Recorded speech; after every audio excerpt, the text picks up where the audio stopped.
சின்ன வயசில் ஒரு 7 வயசில் ஒரு நாய் என்னை பயங்கரமாக கடிச்சிருச்சு. அது எங்கள் வீட்டு நாய் கிடையாது, ஒரு பக்கத்து வீட்டு நாய். அங்கே போய் நாய்கிட்ட கொஞ்சம் போன உடனே அது ஏதோ ஒரு மூடில் இருந்தது, பயங்கரமாக கடிச்சிருச்சு. கடிக்கும்போது என்னாச்சுன்னா கடியோட வலி நான் ஒரு அளவுக்கு தாங்கிக்கிட்டேன், அது ஒரு பெரிய பிரச்சனையாக இல்லை. அப்போ என்னுடைய பாட்டி, என்னுடைய தந்தை வழி பாட்டி உயிரோடு இருந்தாங்க.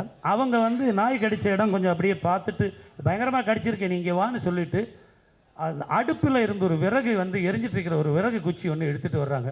நான் நினச்சேன் நாய் ஏற்கனவே கடிச்சிருக்கு, இதுக்கு வேலை குத்த போகிறாங்களா, இவங்க என்ன பண்ண போகிறாங்க ஐயோன்னு நினச்சா, அந்த விறகை வந்து அந்த கடிவாயில் அதுக்கு முன்னாடி அப்படியே பிடிச்சிட்டு அதுக்கு மேலே ஒரு ஜக்கில் இருந்து அப்படியே தண்ணி ஊற்றி விட்டாங்க. அப்போது அது வந்து அணைஞ்சிட்டு அதில் இருந்த அந்த ஃபியூமு, புகை, சூடு எல்லாம் சேர்ந்து இதில் அப்படியே வந்து அந்த கடிவாயில் போய் அடித்து அந்த வலி, அந்த நாய் கடித்த வலியை விட எல்லாம் 10,000 மடங்கு அதிகம். வாழ்நாள் அந்த வலி என்னால் மறக்க முடியாது. நான் நாய்களே வெறுத்துட்டேன் அதோட. பாட்டியால் தான், நாயால் இல்லை. ஓகே, பட் அது காஞ்சிருச்சு. அந்த ரணம் வந்து ரொம்ப பிரச்சனை இல்லாமல் காஞ்சிருச்சு. அது ஒரு பழைய அந்த காலம் அவங்களுடைய ஒரு விஸ்டம்னு நினைக்கிறேன் நான். அதுக்கப்புறம் ரொம்ப ஒரு சின்ன வயசில் இந்த நாய்க்கடியினால் நாய்கள் வேண்டாம் வேண்டான்னு தான் இருந்தேன் நான். பட் இப்போ என்னுடைய மகள் வந்ததுக்கப்புறம் ஒரு ராஜபாளையம் நாய் வளர்க்க ஆரம்பித்தேன். அதுக்கப்புறம் ஒரு லாப்ரடோட வளர்க்க ஆரம்பித்தேன். அது பாதி வயசுலேயே 6 வயசில் இறந்து போச்சு. இந்த வெளிநாட்டு நாய் இனங்கள், குறிப்பாக லாப்ரடோர் எல்லாம் நம்ம வந்து சென்னை மாதிரியான ஒரு வெதரில் வளர்க்கக்கூடாதுன்னு நான் சொல்லுவேன். அது தாங்காது. பெரும்பாலான லாப்ரடோர் நாய்கள் நீங்கள் பாருங்கள், ஹார்ட்டு நோய் ஏதாவது வந்து ஒரு 10 வயசு கூட ஆகாது, 8 வயசு 10 வயசில் இறந்து போயிடுது. நம்ம நாட்டு நாய்கள், இப்போ ராஜபாளையம் வந்து எனக்கு ஒரு நாய் இருக்கான், ரொம்ப அழகாக இருக்கிறான், ரொம்ப ரொம்ப அற்புதமாக இருக்கும், ரொம்ப ஹெல்த்தியாக இருக்கிறான். அந்த நாய் வந்து எனக்கு நிறைய அனுபவங்கள் உண்டு தான். இப்படி இந்த ஈசிஆர் ரோட்லேயே ஒரு பசங்க ஒரு நாளைக்கு கூப்பிட்டாங்க, சார் நீங்கள் ஒரு நாயை வச்சுருக்கிறதா கேள்விப்பட்டேன், நீங்கள் வந்து ஏதாவது இப்போ ட்ரிப்புக்கு நீ போனீங்கன்னா எங்கள் இதில் வந்து உங்கள் நாய்களை நீங்கள் விட்டுடலாம், நாங்கள் பத்திரமாக பாதுகாக்கிறோன்னு சொன்னேன். ஒரு வெளியூர் போக வேண்டிய ஒரே ஒரு முறை தான் நாயை நான் வெளியே இந்த மாதிரி ஒரு இடத்துக்கு விட்டுருக்கேன். அந்த அனுபவம் வாழ்நாளில் மறக்க முடியாது. நான் பாப்பா கிட்டே கேட்டேன், என்னடா இப்போ பண்ணலாமா, அப்படி நல்ல 5 ஸ்டார் ஸ்டைலில் பயங்கரமாக பண்ணுறாங்க போல் இருக்குன்னு. சரின்னு சொல்லி நாய் அங்கே விடலான்னு வந்தால், உள்ளே போய் எல்லாம் பார்க்கலாமா சார், எப்படி சார், நாங்கள் சிக்கன் கொடுக்குறோம் சார், மட்டன் கொடுக்குறோம், அது கொடுக்குறோம், இது கொடுக்குறோம் எனக்கு. ஆனால் அந்த செட்டப்பு ஃபுல்லாக பார்த்தா ஒரு டெம்பரரி ஒரு செட்டப்பு மாதிரி இருந்தது. ஒரு டின் ஷீட்டெல்லாம் போட்டு நான் சொன்னேன், உள்ளே கொஞ்சம் பார்க்கலாமா, ஐயோ சார் உள்ளே எல்லாம் பார்க்க முடியாது, இங்கேருந்து நீங்கள் வேணால் சிசிடிவியில் பார்க்கலாம் அப்படி இப்படின்னு சொல்லி நம்பி நாயை உள்ளே விட்டுட்டேன். உள்ளே விட்டேன். 7 நாளுக்கு அப்புறம் தான் நாங்கள் வர்றோம். எல்லா நாளும் நான் ஃபோன் பண்ணி கேட்குறேன்.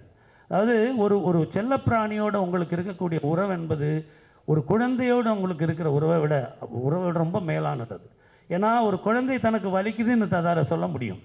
ஒரு குழந்தைக்கு ஒரு நோய் இருந்தால் நீங்கள் வந்து ஒரு தெர்மாமீட்டர் வச்சு டெம்பரேச்சர் செக் பண்ண முடியும். ஒரு நாய் வந்து எனக்கு ஜுரம் இருக்குதுன்னு சொல்ல முடியாது. ஒரு பெரேனியல் சைல்டு, ஒரு இன்ஃபென்ட்டை நீங்கள் வளர்க்குற மாதிரி தான் ஒரு செல்லப்பிராணியை வளர்க்குறது என்பது. ரொம்ப கஷ்டத்தோடு நானும் என் மகளும் கொண்டு போய் நாயை அங்கே விட்டுட்டு நாங்கள் வர்றோம். 7 நாளுக்கு ஒவ்வொரு நாளும் கிட்டே பிரமாதமாக இருக்குது சார், அற்புதமாக இருக்குது சார், ஒரு பிரச்சனையும் இல்லை சார், அப்படி பார்த்துட்டு இருக்கிறேன் சார்லாம் சொல்லிட்டு இருக்காங்க. 7 நாளுக்கு அப்புறம் நான் நாயை கூப்பிட்டு வர்றதை போய் பார்த்தா அது வந்து வெளியே வருது, ரொம்ப ஒல்லியாயிருச்சு. அதுக்கு இவங்க ஒரு நாள் கூட சாப்பாடு கொடுத்த மாதிரி எனக்கு தெரியலை. ரொம்ப இழைச்சி போயிருக்கு நாய். உடம்பில் வந்து இரத்த காயங்கள் எல்லாம் இருந்தது. என்னை பார்த்துட்டு அது என்னை பார்க்கவே இல்லை, என் பக்கமே பார்க்காம என் மகள்கிட்டே போயிடுச்சு. என்னடா நீ எல்லாம் ஒரு ஆள் என்னையே கொண்டு போய் விட்டுட்டு போண்டியாடா நாயின்ற மாதிரி இருந்தது அதோட ரியாக்ஷன். பக்கத்திலே வரல சீரியஸ்லி. ஸோ நான் நினைக்கிறேன் நாய்கள் வந்து ஒரு 6th சென்ஸ் இருக்குது. மனிதனுக்கு தான் 6 அறிவுன்னெலாம் நம்ம சொல்கிறோம், மனிதனுக்கு ஒரு அறிவும் கிடையாது சீரியஸ்லி. நான் சீரியஸாகவே சொல்கிறேன் நண்பர்களே, நான் வந்து விலங்குகளையும் குழந்தைகளையும் தாவரங்களையும் பார்த்து கற்றுக்கொள்வோம். எனக்கு வந்து இந்த வயதுக்கு நம்ம மாதிரியான கரப்டடான மனிதர்களை பற்றி எனக்கு எந்த நம்பிக்கையும் கிடையாது. இவங்ககிட்ட கேட்டேன், இல்லை சார் நாங்கள் சாப்பாடு அதுக்கு சரியாக சாப்பிடல அப்படின்ற. ஏதோ அவங்க இல்ட்ரேட் பண்ணியிருக்காங்க, he decided not to eat. சாப்பிடலை அது. அந்த 7 நாள் அது பெருசாக எதுவும் சாப்பிடாமல் ரொம்ப ஒல்லியாகி, அது ஒரு கொஞ்சம் சாப்பாட்டு பிரியர் தான் அவர். பட் இப்போவும் அவன் இருக்கான். அவன் வந்து அவனுக்கு பிடிச்சா தான் சாப்பிடுவான். நீங்கள் வந்து ஏதாவது ஒன்று வச்செல்லாம் சாப்பிட வைக்க முடியாது. போனோம் கொஞ்சம் பிராண்டி கொடுக்கணும், சாப்பிட்றான்னு சொன்னால் தான் சாப்பிடும். ஸோ ரொம்ப ஒரு செல்ல பிராணி கூட நம்மளுக்கு இருக்கிற உறவு என்பது ரொம்ப ரொம்ப ரொம்ப முக்கியமான ஒரு உறவு. எப்போவுமே நான் நினைப்பேன் ஒரு பெரேனியல் சைல்டு இருக்கிற மாதிரி தான். நிறைய பேர் சும்மா ஃபேண்டசிக்காக எல்லாம் பண்ணுறாங்க. அந்த வீட்டில் ஒரு நாய் இருக்குது, நம்மளும் ஒரு நாயை வளர்த்திக்கலாமே எல்லாம் பண்ணுறவங்க நிறைய பேர் இருக்கிறாங்க. அப்புறம் நாயை கொண்டு வந்து அதை வாலை கட் பண்ணி விடுறது, அப்புறம் நாயை வந்து நியூட்ரு பண்ணுறதுன்றது ஒரு இது, அப்புறம் ட்ரெயின் பண்ணுறது, ஃபெச் அப்படிம்பாங்க. இவனோடைய அத்தனை கூத்துமே இந்த நாய்க்கு சொல்லி கொடுக்குது அவன். He's already a corrupted guy. எனக்கு இந்த ஃபெச் பண்ணுறது, எடுத்துகிட்டு வர்றது, மனுஷனோட அந்த நான்சென்ஸை வந்து நாய் இவன் அவ்வளோ நான்சென்ஸில் இருக்கான். அதில் இருந்து அட்லீஸ்ட் கொஞ்சமாவது நம்ம இயற்கையோட கொஞ்சமாவது ஒரு நேச்சர் கேரக்டரோட இருக்கலாம் தான் நம்ம ஒரு நாயை வளர்க்குறோம். அதையும் கொஞ்சம் ஃபெச்சு எடுத்துகிட்டு வா நீ இப்படிலாம் ட்ரெயின் பண்ணுறது, குச்சி வச்சுட்டு இந்த ட்ரைனிங் பண்ணுறது, இந்த மாதிரி நாய் வளர்த்துற ஆளுங்க மேலே எனக்கு எந்த நம்பிக்கையும் இல்லை. வீட்டில் ஒரு கேஜிக்குள்ளே போட்டு மூடி அதெல்லாம் அவங்கெல்லாம் உண்மையிலே நாயை நேசிக்கலைன்னு தான் நான் சொல்லுவேன்.